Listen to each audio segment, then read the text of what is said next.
Welcome. I'm John, your instructor. What I'd like to do is give you a few quick pointers for you to get the most out of this course.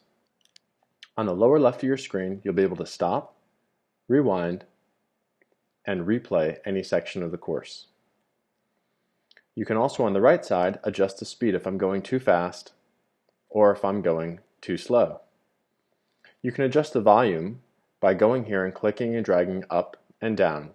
The course can be adjusted in quality and it'll look better in HD on a big screen.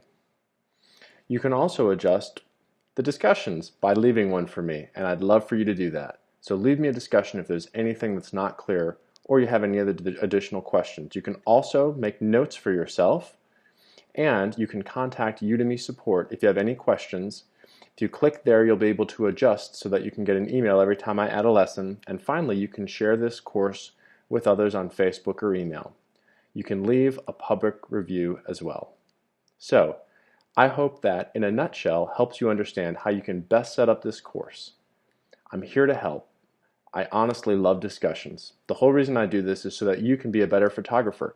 So please, don't feel uncomfortable or bashful, even if you just want to leave a picture for me to see. I love seeing student images. So, I hope you enjoy the course. Let's get right at it.